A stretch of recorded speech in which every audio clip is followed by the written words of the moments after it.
Federal student loan payments officially resumed over a year ago, ending over 3 years of paused payments to provide borrowers relief during and following the COVID-19 pandemic. So beginning this month, the full consequences for late payments will take effect, including wage garnishment, tax refund seizures, and negative credit reports, as borrowers face the return of student loan defaults.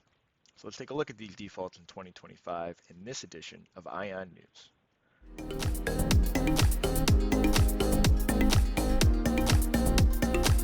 According to the Department of Education, they will begin to report late or missing payments for most borrowers to the National Credit Reporting Agencies in January 2025, this month. Now, during the 12-month on-ramp, servicers placed borrowers into forbearance status once they became 90 days delinquent, preventing negative consequences for missed payments, such as credit reporting. That 12-month on-ramp period ended on September 30th of 2024. This means the borrowers who do not make their October, November, or December payments will now be 90 days delinquent in January, so servicers can then report delinquencies to national credit bureaus. Delinquency negative impacts credit scores, which will prevent borrowers from qualifying for other lines of credit, housing, or even employment. Now, those delinquencies will eventually reach default this year, so let's talk about CDRs. Colleges that qualify for federal student aid are scored by their cohort default rate, or CDR. College's cohort default rate is the percentage of students who end up defaulting on their loans within a certain period, usually 3 years. Now, groups of students are broken down into cohorts based on the dates they enter repayment. Cohorts are named for the fiscal year they enter repayment. For example, 2024 cohort are borrowers who entered repayment between October 1st, 2023 and September 30th of 2024.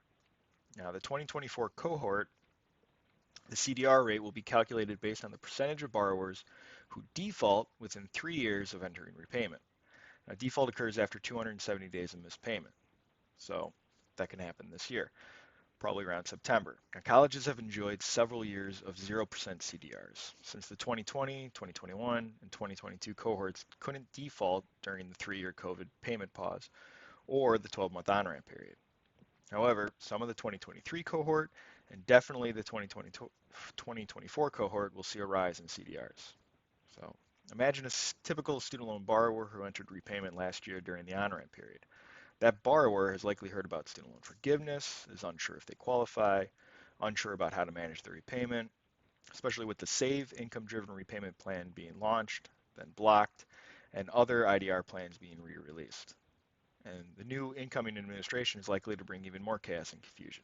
So most borrowers are either unsure how to go about repaying their student loans, whether they should repay their student loans, or even if they're unable to afford their student loans.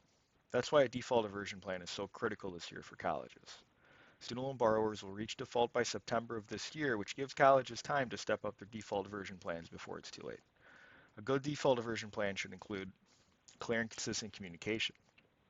Best way to combat confusion is through good communication. Borrowers need a resource they can trust to inform them about how to go about repaying their student loans and guiding them through the confusion over the policies such as forgiveness programs.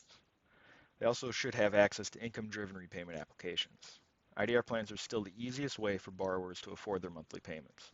However, there are multiple IDR plans to choose from, so clear guidance is necessary. Online applications that clearly compare all the plans will help borrowers make informed decisions. Also, they need easy access to student loan repayment experts.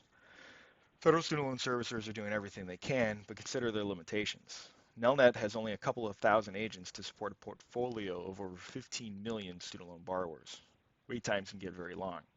Borrowers should be able to call or chat with someone without a long wait time. Now, in terms of CDRs, prevention is key.